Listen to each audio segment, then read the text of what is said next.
Rapaz amado, hoje estou aqui para gravar mais um vídeo. E o vídeo de hoje vamos falar sobre o Gario 11. Vamos dar uma olhada no seu relatório mensal, dar uma conferida no seu informe mensal também, que vai ser estruturado na Word, mas ele é feito pela B3, tá? A Word só deixa ele um jeito mais fácil de se entender. Então, sem mais delongas, vamos para o seu relatório mensal. Guardian Real Estate, relatório gerencial de dezembro de 2025. Aqui já é o primeiro ponto que não me agrada. Está muito atrasado o seu relatório, né, dona Guardian? Já tem fundo imobiliário aí soltando de janeiro no começo de fevereiro. E nós já estamos no dia 16 de fevereiro, no dia que eu estou gravando esse vídeo.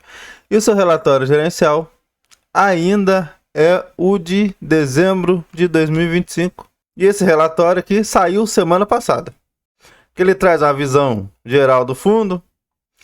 E tem um ponto positivo.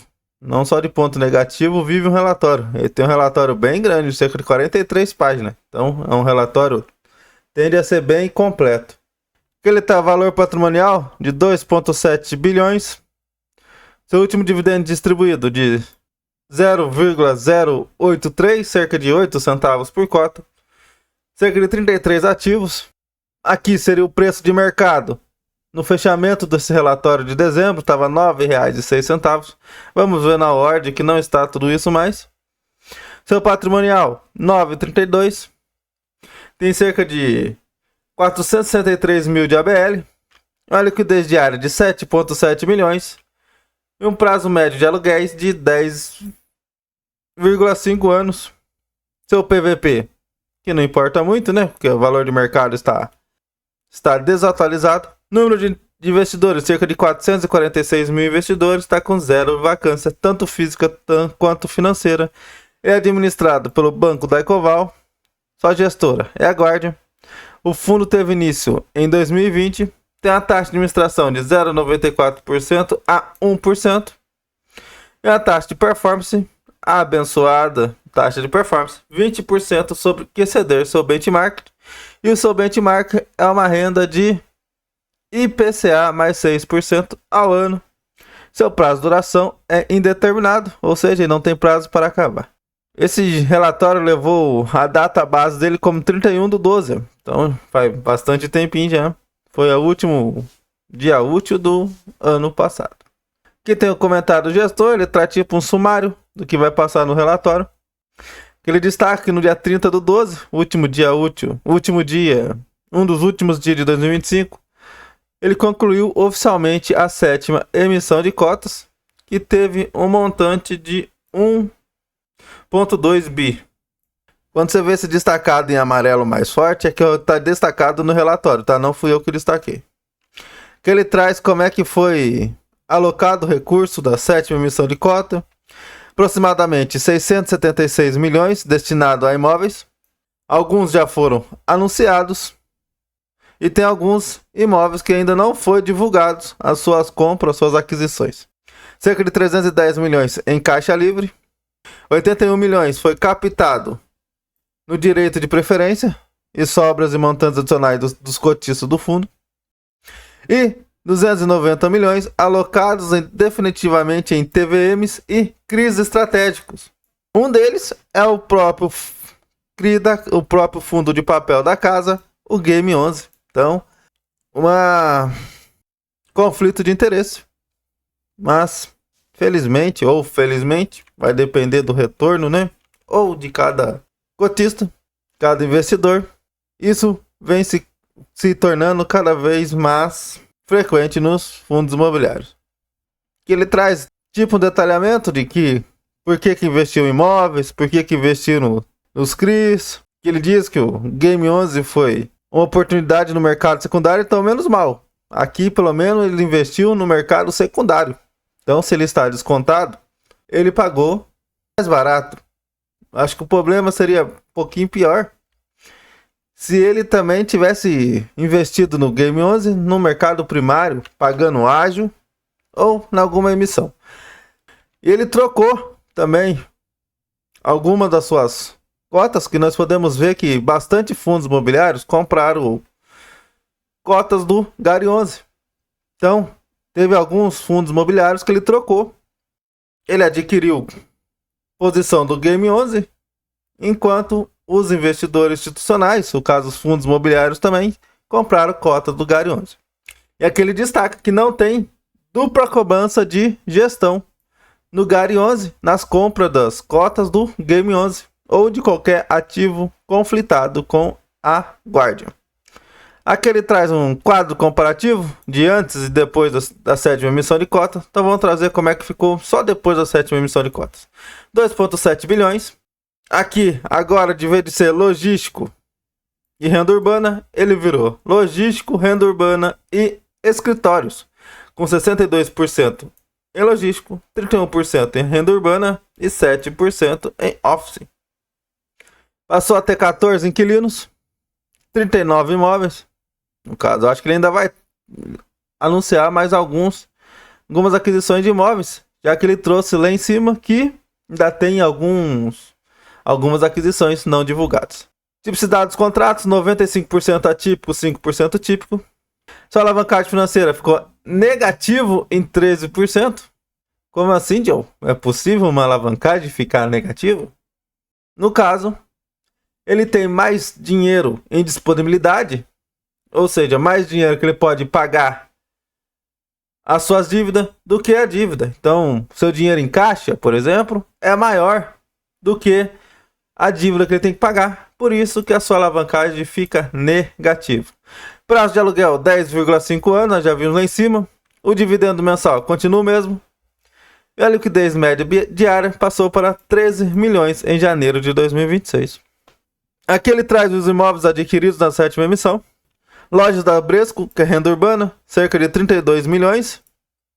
Um cap rate de 10,20%.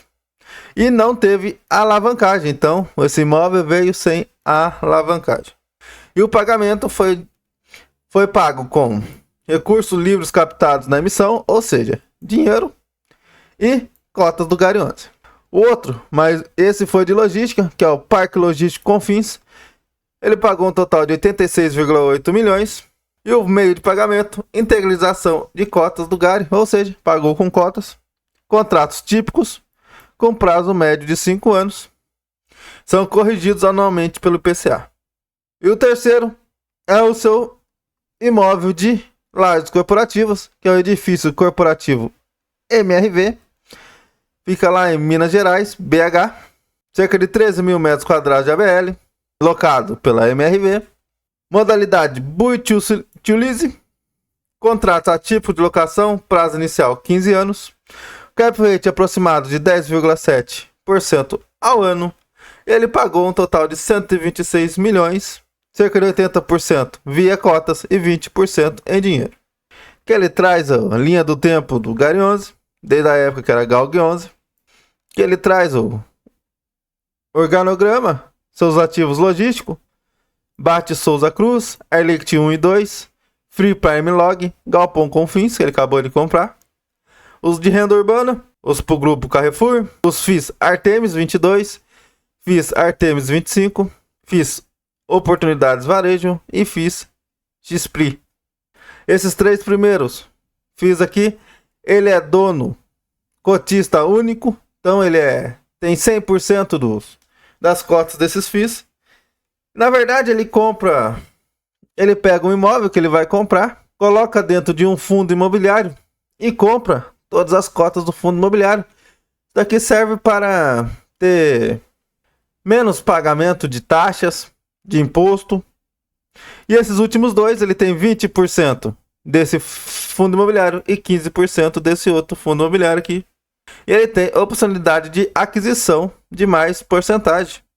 O único escritório que ele comprou, que é o Free Corporate da MRV, a estratégia do Game 11, que ele acabou de fazer um pouco de troca de cota, praticamente, né? Comprou o Game 11 de alguns fundos imobiliários. E os fundos imobiliários, com o dinheiro que ele comprou, o Game 11 recomprou a cota do Gary 11.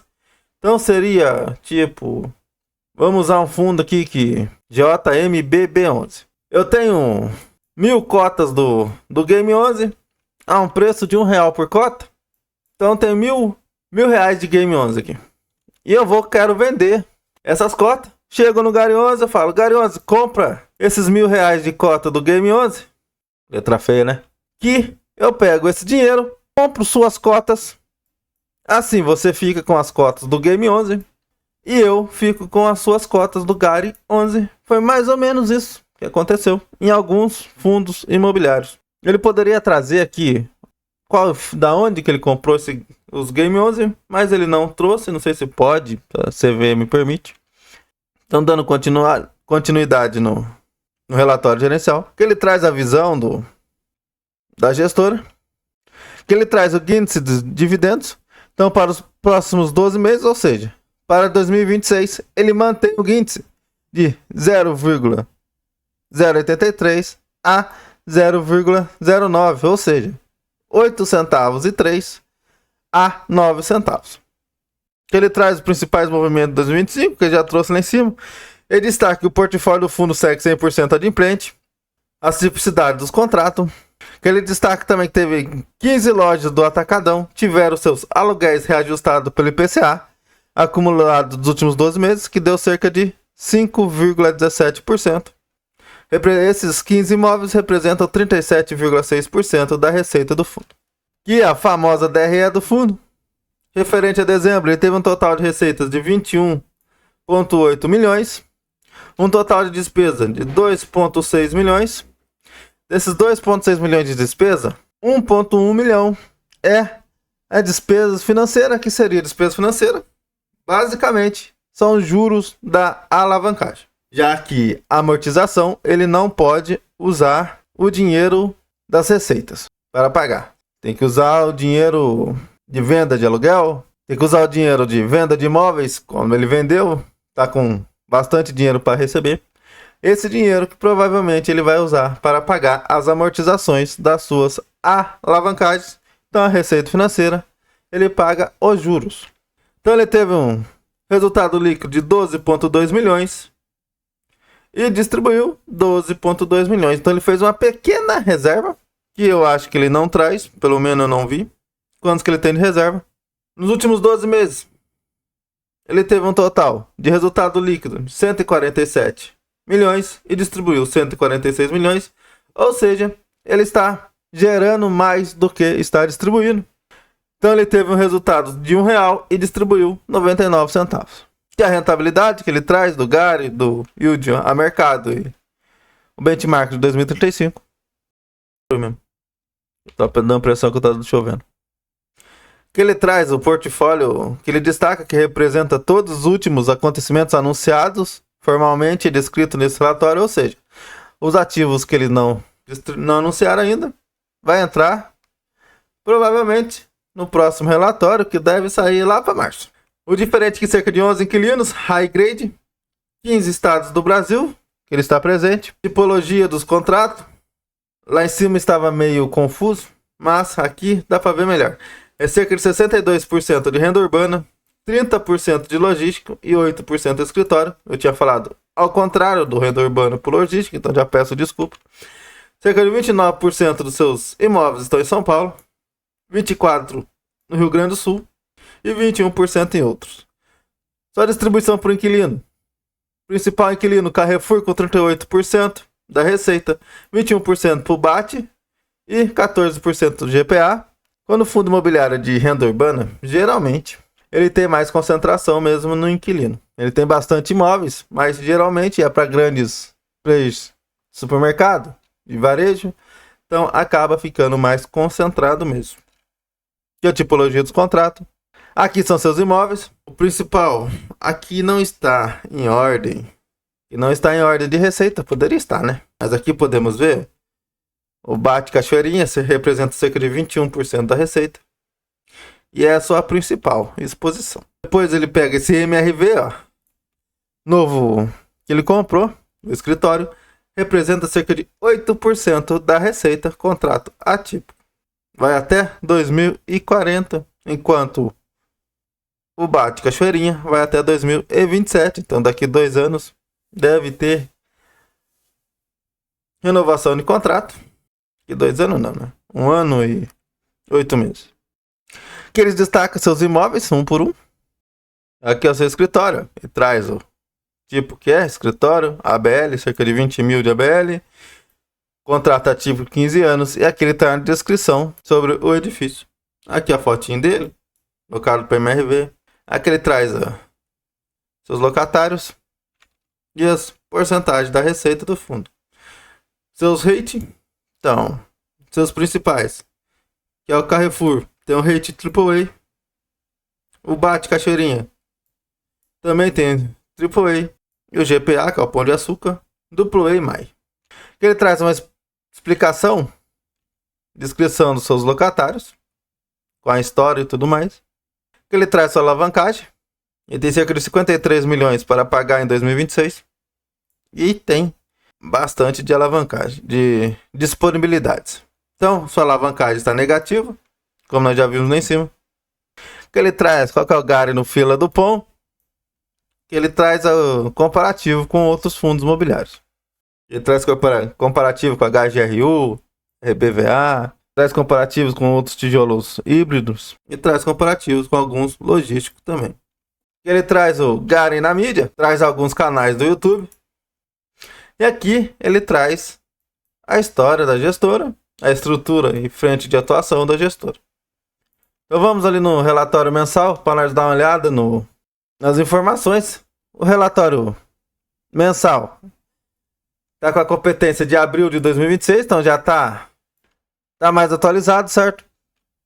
Tem um valor de 2,8 de ativos, patrimônio líquido de 2,7, número de cotistas 456 mil, que tem as cotas emitidas, valor patrimonial de 9,52 e o mercado de 8,56. Então ele já teve bastante queda.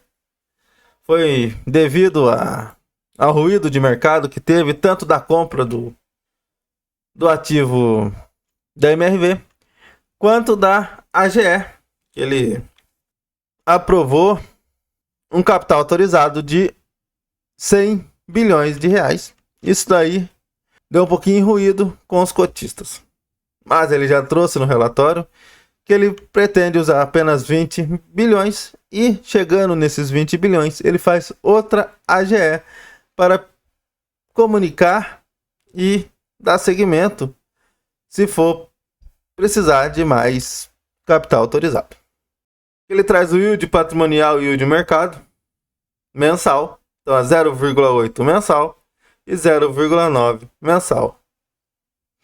Taxa de administração é 0,07 mensal.